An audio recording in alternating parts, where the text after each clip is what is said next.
So if you're watching this video, then you see the title. I just wanted to kind of break down a couple of the strategies that I've been using for DoorDash that's been helping me kind of, do very, very well in it, I think.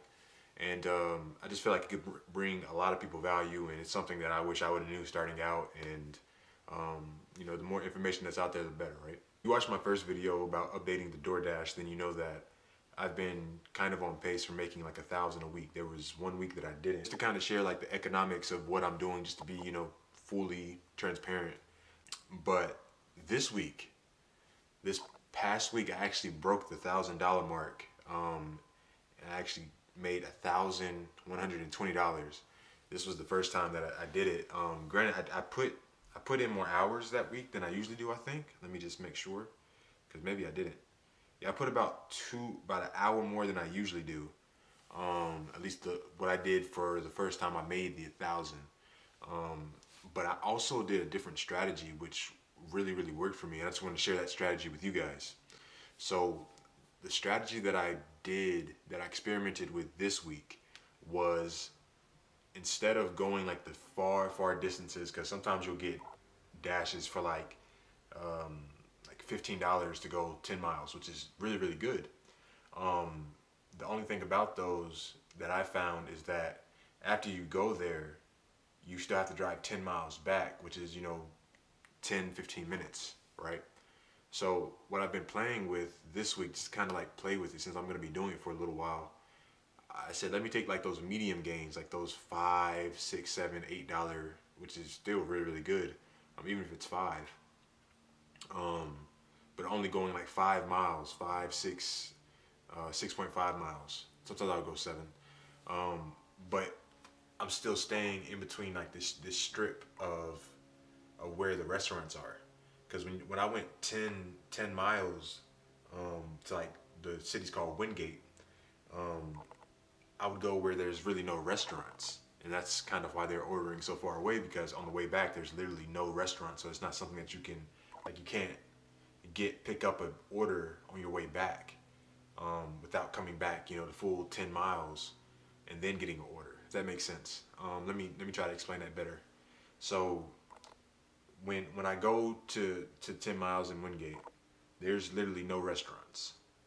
And the next available restaurant that the Dash would get to order it, for me to get a Dash to go out and make more money, I would have to come all the way back. So those 20 minutes that I'm driving back, I can't get any orders. Or if I do get an order, I have to still accept it, and I still can't really capitalize on that time until I get back and pick it up. And then I have to go again to the 10 miles to get here, and then however many miles to go deliver it. So that's kind of like, it was costing not only gas money, but it also costs time, because there's peak hours to where you could really benefit. I'm finding like the peak hours from where I'm at is, typical lunch hours, 12 to 2 is really, really good. And then like 6 to 7:30ish. And then there's like another boom around 9 and 10. And sometimes that'll go, especially in the weekends, like Saturdays and Sundays, that can fluctuate. I'm also finding that I've played with also like going out for the breakfast times. Sometimes it fluctuates. Sometimes 7 is really good, 7 to 8, and then sometimes it's 8 to 9. It typically doesn't go past that. Like 9:30 is kind of like the cutoff when it kind of dies. But then again, I've been talking to some Dashers that, sometimes you're waiting for food and you talk to Dashers. And, so I know this guy that he goes from 8 to, I think he said 5 every day. And he does pretty well with that. I feel like there's a lot of dead time there. So I try to like maximize that time with, doing something else outside of dashing rather than just waiting for an order to come. I'd rather be out there really getting it. Which brings me to the next tip. I decline a lot of orders, right? And the acceptance rating goes down. It's something that I didn't know, that I thought going into it. I was like, oh no, the acceptance rating is going down. That means that I'm gonna get worse. Like I'm gonna get bad dashes, because they're gonna penalize me for having a bad acceptance rating, right? Or a low acceptance rating. And that's what I was telling all my friends, because I told all my friends, I told some of my family that I was doing this, and just because I wanted them to make more money, they were always talking about how they can make more money. So I was like, hey, DoorDash is doing really good for me. You could try it. And they would ask me for like little tips and what I found. And I always thought that, you know, the worse Dasher rating that you have, um, the worse dashes that you'll get for offers. But I've actually since found that that's not the case. Um, like if it's really really busy, you can just decline all you want and then accept the ones that you want. Um, Now your acceptance rating will go down because you're declining so much, but if the traffic's there, you'll still get offers. You'll still get offers, um, and I'm not really sure that you get penalized in that way. I think more you get penalized on, from what I read, is like there's certain times that you can't go out or certain opportunities that you won't have that people with higher ratings and better standings with DoorDash gets. Um, I haven't really noticed it affecting too much for me. Because I remember the first week I got DoorDash, I was accepting everything. I think I like, after my first day, I think I had like a 97%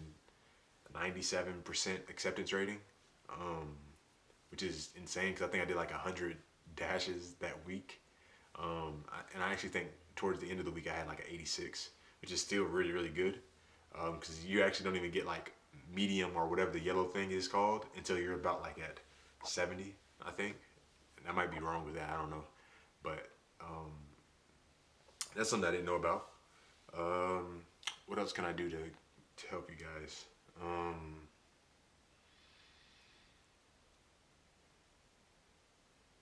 Yeah, so the prime times that I found is, you know, the lunch times, the 12, and sometimes it can even start at 11:30 to 2, and sometimes that 2 will go until like 2:33.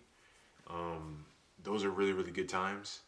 Um, then there's that afternoon, evening push, like that 6 to 7:30. Sometimes that'll extend that'll go before like 5:30 to and that'll also extend to about maybe 8. But then like that it typically dies. But that nine is also a really good time, like that 9 to 10:30. And these fluctuate, like events happen, like, you know, games. If like there's a football game, like a Thursday night game or a Friday night game or even a basketball game, you'll find those things fluctuate. I also found, like in my experience with DoorDash, that um, certain restaurants are really really good at it. They like Chick-fil-A is really really good. No surprise there, right? Chick-fil-A is really good at the dashing, like just having the orders ready. Sometimes you do have to wait, but you can always go in to get it. Some restaurants close their doors and you have to wait through the drive-through, which is really really inconvenient. It kind of messes up your time, like because you know we're basically paid hourly doing DoorDash. So if you're sitting 20 minutes in a drive-through, which is a restaurant I have had the experience with doing, with Wendy's, um, it's not really beneficial. You know, like it wastes your time. You decrease your chances to make the amount of money that you could if you didn't. And you know, I understand that they have to do that with COVID and everything, and there's also like a lack of workers. So like I'm very empathetic about that, but at the same time, those are orders that I try to avoid. I try to avoid places that I can't go inside. Wendy's is one of them.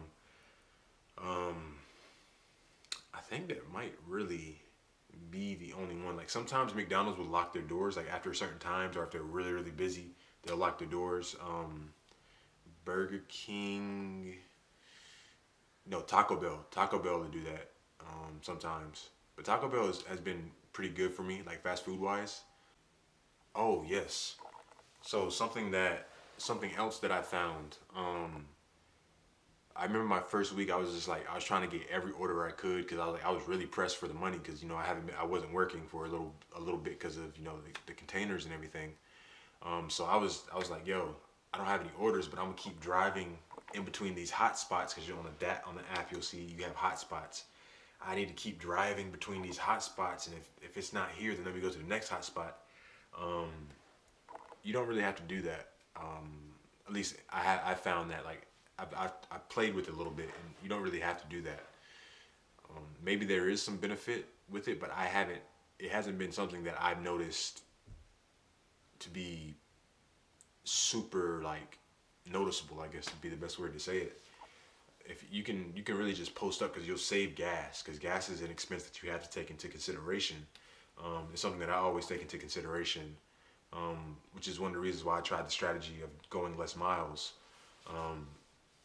because you well you can this is what you can do. You can just post up in between where there's a lot of restaurants, like whether it be like a parking lot of like a strip mall or something that's on the strip with all these restaurants and fast food places. You can just post up there and just wait until you get an order, and that way you're not really burning gas, driving in between hotspot and hotspot.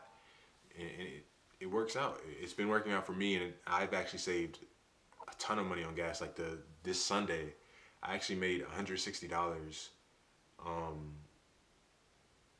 And typically when I make 150, I used to have to get a tank of gas. Now that's $40 for your tank, so I'm usually ending up with like 100. But I literally made $160 that day and still had like a little less than half a tank left of gas.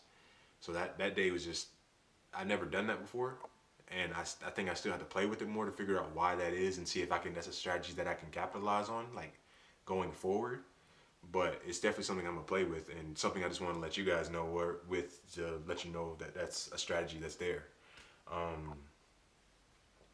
think that's gonna be it for today, because I feel like this video is kind of long and I'm gonna cut it up.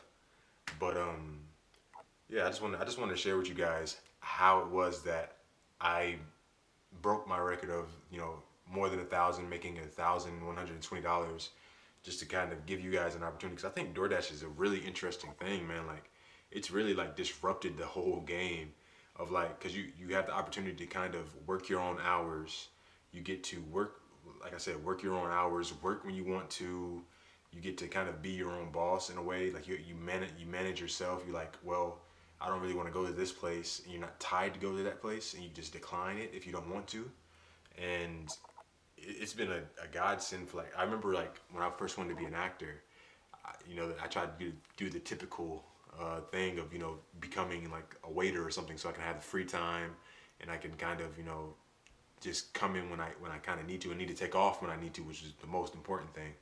And now I still have that ability, except it's DoorDash. So I just think DoorDash is just a really interesting concept, and it's really interesting to see like how it's disrupting the restaurant field. Like, you see all these restaurants, like I'm seeing these restaurants just post up with like drive-throughs now. Like, they're sit-in places, but now they're building and attaching drive-throughs for their restaurants. And you see all these other restaurants like coming out with their own delivery app.